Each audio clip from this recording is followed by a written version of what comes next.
مصر کے بادشاہ نے اپنی بیٹی نکاح میں دی، واپس آئے، اولاد کوئی نہیں، 2 بیویاں، 86 برس کی عمر ہو گئی، مانگتے مانگتے مانگتے 60 سال کی دعاؤں کے بعد اللہ نے بیٹا دیا، اسماعیل۔ اور ابھی وہ چند دن کے تھے کہ اللہ کی طرف سے اشارہ ہوا، ان لے کے نکل، ان لے کے نکل۔ کدھر؟ اللہ نے سارا کے دل میں ڈال دیا، کھچاؤ، دل بند کر دیا۔ سارا کہے بڑی بیوی، انہوں میری اکھیاں تو دور کر، میرا دل کٹیندہ ہے، انہوں اولاد ہوگی مینوں نہیں ہوئی، انہوں میری اکھیاں تو دور کر، میں نہیں ویکھ سکتی۔ انہوں نے سمجھا سوکن پنا ہے۔ جبریل آ گیا کہ اللہ تعالیٰ فرما رہے ہیں جیسے کہہ رہی ہے ویسے کرو، لے جاؤ۔ کہ اللہ کہاں لے جاؤں؟ کہاں جہاں ہم کہیں۔ کہ یار تو اللہ میں جاواں کیویں؟ کہا جبریل آئے گا زندگی میں پہلی دفعہ، کائنات کی زندگی میں پہلی دفعہ جبریل انسانی شکل میں اونٹ پہ آئے، آگے جبریل اور پیچھے ابراہیم علیہ السلام، بچہ اور بیگم بھی ہاجرہ 20-22 سال عمر۔ چلو سارا سے بیٹا ہوتا، وہ بھی 80 سال کی ہو گئی تھی، تو ایک عورت زندگی گزار چکی ہے تو اس کو جدا کرنا آسان تھا۔ ہاجرہ شہزادی 22 سال 20 سال عمر۔ چلتے یہ دن 3 ہفتے لگے، 4 لگے، مہینہ لگا، 2 ہفتے لگے، پتہ نہیں، اللہ ہی جانتا ہے۔ لیکن جب مکہ کی وادی میں پہنچے، جب نہ انسان، نہ درخت، نہ پانی، نہ سایہ، نہ غذا، اور ایک نشیب وادی جس کے چاروں طرف پہاڑ، صفا، مروہ، جبل ابی قبیس اور جبل ہندی یا جبل عمر، آج کل اس کا نام ہے، پتہ نہیں اس وقت کیا نام تھا، اب تو سارے صاف ہو گئے۔ یہ 4 پہاڑوں میں ایک نشیب آیا، تو جبریل نے کہا یہاں اپنے بچے اور بیوی کو اتار دیں اور واپس چلے جائیں۔ جب آگ میں ڈالا تھا تو ایک لفظ نہیں بولے تھے، اور ایک طرف ہوا کا فرشتہ، ایک طرف پانی کا فرشتہ کہ ہم آپ کی مدد کریں، کہ اما الیک فلا، نہیں تمہاری ضرورت نہیں، اما الاللہ فنعم، اللہ ویکھ رہا ہے، انہوں بچاونا ہویا تو بچا لے سی، یہ ساڑنا ہویا تو ساڑ دے سی، میں تہاڈی لوڑ بھی فرشتوں سے بھی بے نیاز ہو کے۔ اور آگ کی طرف جا رہے ہیں خاموشی کے ساتھ، بس ایک لفظ، حسبی اللہ ونعم الوکیل، حسبی اللہ ونعم الوکیل، تیرے سپرد ہر شے۔ اس خوفناک آگ کے سامنے ایسا صبر، ایک لفظ نہیں بولے۔ جب جبریل نے کہا ایتھے چھوڑ دے ہو، ایک دم یہاں کیسے چھوڑ دوں؟ اللہ اکبر، یہاں تو نہ کوئی انسان ہے، نہ اسباب زندگی ہیں، نہ پانی ہے، کچھ بھی نہیں ہے، کیسے چھوڑ دوں؟ کہا آپ کے رب کا فرمان ہے یہیں چھوڑنا ہے، کہ اس بچے کی پشت سے آخری نبی تشریف لائیں گے اور اس وادی کو میں تشریف لائیں گے۔ اسلمت لرب العالمین، ٹھیک چھوڑ دے۔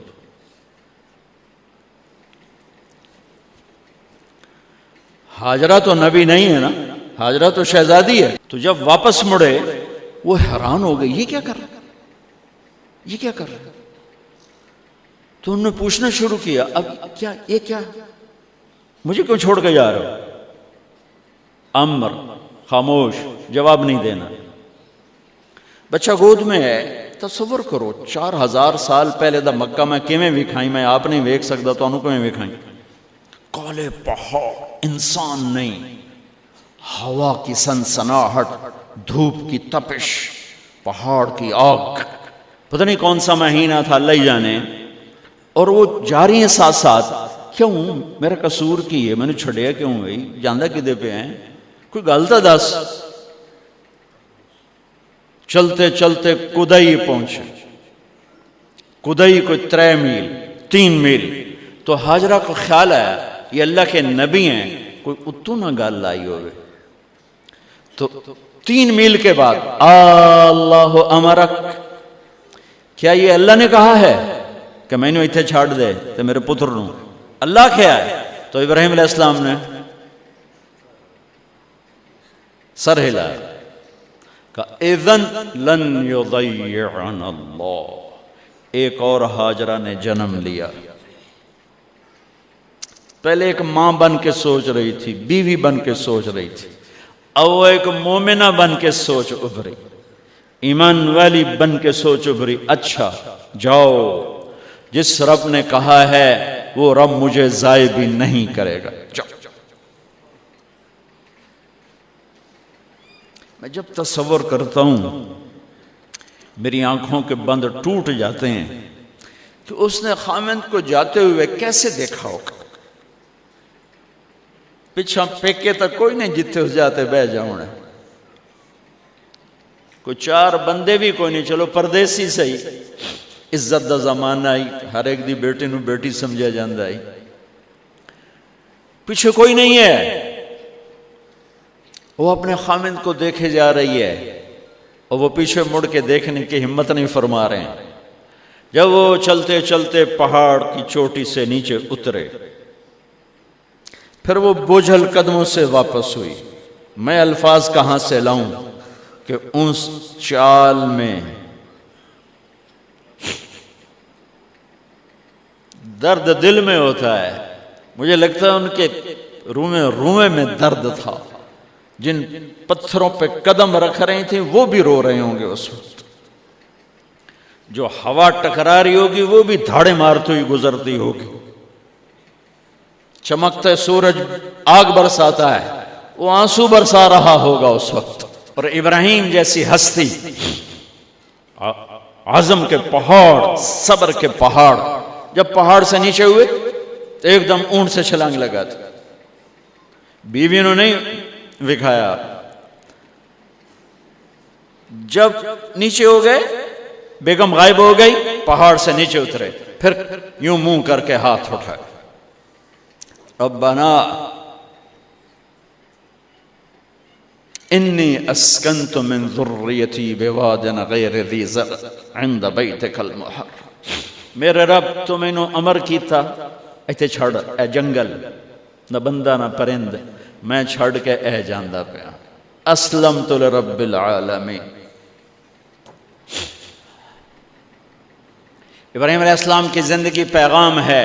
ہمیں بیوی بچے چھوڑنے کو نہیں کہہ رہا، ہمیں کہہ رہا ہے جھوٹ چھوڑو، فحاشی چھوڑو، بدماشی چھوڑو، بددیانتی چھوڑو، خیانت چھوڑو، شراب چھوڑو، بدکاری چھوڑو، جوا چھوڑو، ظلم چھوڑو. ہم سے یہ مطالبہ، چھوٹا جا مطالبہ ہے. ابراہیم کے آگے تو 2 بیویاں اور بیٹھی تھیں، ایک سارا، ایک مدین کی ماں، 2 بیویاں. فلسطین کی بستی آباد، سرسبز.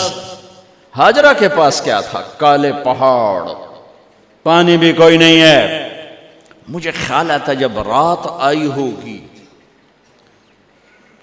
تو رات کا اندھیرا، پہاڑوں کا اندھیرا، کالے پتھروں کا اندھیرا، گہری وادی کا اندھیرا، ان سارے اندھیروں میں ایک عورت کا تصور کرو، معصوم بچے کو گود میں لے کے جب بیٹھی ہوگی تو تاروں نے ابھر کے دیکھا ہوگا کہ یہ کون مائی ہے. تاروں کو مسکراہٹ سے تشبیہ دی جاتی ہے. میں کہتا ہوں اس رات تارے بھی روئے ہوں گے، چاند بھی حیران ہوگا، ایک چک کرے کون بی بی بیٹھی ہوئی ہے. اس مائی کی رات کیسے گزری، آنے والا گرم دن کیسے گزرا، پانی ختم ہوا، بچے کی ایڑیاں اور آہو بکا. اللہ زمزم پہلے کیوں نہ کٹیا؟ اللہ کو پتا تھا میں نے زمزم نکالنا ہے، پہلے کیوں نہیں کڑیا؟ انہوں روایا کیوں؟ ماں نو دوڑایا کیوں؟ صفا مروہ پھر سینہ پاٹ گیا۔ یہ میرے اللہ نے دنیا کو امتحان کی جگہ بنایا ہے۔ وہ الف لام میم احسب الناس ان يتركوا ان يقولوا آمنا وهم لا يفتنون ولقد فتنا الذين من قبلهم فليعلمن الله الذين صدقوا وليعلمن الكاذبين۔ میں تسی کلمہ پڑھا ہے نا میرا، اب میں امتحان لوں گا۔ تسی پہلی تو دوئی چ نہیں جاون دین دیو جب تے امتحان پاس نہ کرے۔ پہلی تو دوئی بھی کوئی کلاس ہوندی نہیں، امتحان دیو پاس ہو گئے، چلو ہن دوئی بہاؤ، نہیں پچھا لے جاؤ۔ ہے میرا اللہ کہتا تمہیں جنت دینی ہے، اپنی رضا دینی ہے، تھوڑا تو مینوں کھڑکاون دیو، کچھ تو میں کھڑکاواں گا، لیکن اوئے ہائے اتنا نہیں۔ جب میں صفا مروہ چلتا ہوں تو مجھے اماں ہاجرہ کا خیال آتا ہے کہ ہم تو گیلری میں چل رہے ہیں بڑے آرام سے، وہ تو ایک پہاڑ پہ چڑھتی اترتی، دوسرے پہ چڑھتی اترتی، انہیں پتا تھا اللہ کی قسم کوئی انسان نہیں، لیکن بچے کو تڑپنا دیکھ نہیں رہی ماں، دیکھنے کی جرت نہیں ہے۔ صفا مروہ صفا مروہ صفا مروہ صفا مروہ، 7 چکر کے بعد نا وہ ہمت جواب دے گئی۔ اگر ہمت ہوتی تو شاید وہ اور چلتی، اور بے بس ہو کے گری ہیں، اور آخری نظر بیٹے کو دیکھنا چاہا کہ میں ایتھے مر جاواں او اتھے مر جاوے، نہ او میرا مرنا ویکھے نہ میں او دا مرنا ویکھ۔ جس امت کی بنیاد اتنی بڑی قربانی پر ہو، وہ امت کہے سود کے بغیر گزارا نہیں، جھوٹ کے بغیر گزارا۔ سارے بازار کے تاجروں سے پوچھو، کہتے ہیں جھوٹ کے بغیر دکانداری نہیں۔ سارے میں وکیلوں کو کیا کہوں، قانون ہی کالا ہے، وہ کہتے ہیں جھوٹ کے بغیر کیس نہیں۔ سیاستدانوں سے پوچھو، جھوٹ کے بغیر سیاست نہیں۔ کہاں سے لائے ہو یہ علم؟ کس کو جھٹلا رہے ہو؟ اپنے نبی کو؟ کون سے پیمانے بنا دیے تم نے؟ تو کلمہ توحید و رسالت کے، عشق رسول کے کون سے پیمانے بنائے ہیں؟ میرے نبی نے فرمایا میرا امتی ہر گناہ کر سکتا ہے، ایک جھوٹ کبھی نہیں بولے گا، ایک دھوکہ کبھی نہیں دے گا۔ سارا پاکستان جھوٹ اور دھوکے کا گٹر بن گیا ہے۔ بازار، شہر، دیہات، منڈیاں، فیکٹریاں، وزارتیں، صدارتیں، دفاتر، عدالتیں، جس ملک کی عدالت ظلم و ستم پر اٹھ رہے ہو، میں کتھے جا کے ہنج کڈھا، کتھے جا کے ٹکر مارا۔ یہ ہاجرہ کا قصہ اس لیے ہے کہ اللہ پر ہر چیز قربان کرو۔ قربان نہیں، اللہ ہر ایک سے نہیں لیتا، وہ حسین جیسوں سے لی، وہ ابراہیم جیسوں سے لی، وہ صحابہ سے لی۔ ایسی ہمیں گندگی کے کیڑے، تو وہ گر گئیں کہ میں یہاں مر جاؤں، اسماعیل وہاں مر جائے، اور نہ میں نے ویکھے میں نے ویکھے، لیکن ایک ایسے الوداعی نظر ڈالی کہ پتہ نہیں کہ میں مردہ پہ ہے۔ تو میرے رب کا غیبی نظام حرکت میں آ چکا تھا۔ ایک خوبصورت جوان کو دیکھا جو وہاں کھڑا ہوا ہے، تو ماں کی ممتا نے پھر انگڑائی لی اور پھر دوڑی، ساری تھکاوٹوں کو بھلا کر، پھٹے ہوئے سینے کو بھلا کر قریب آئیں تو وہ تو غائب ہو چکا تھا۔ جبریل انسانی شکل میں پر مارا، بچے کی ایڑیوں سے زمزم نکالا، پانی کا چشمہ نکالا،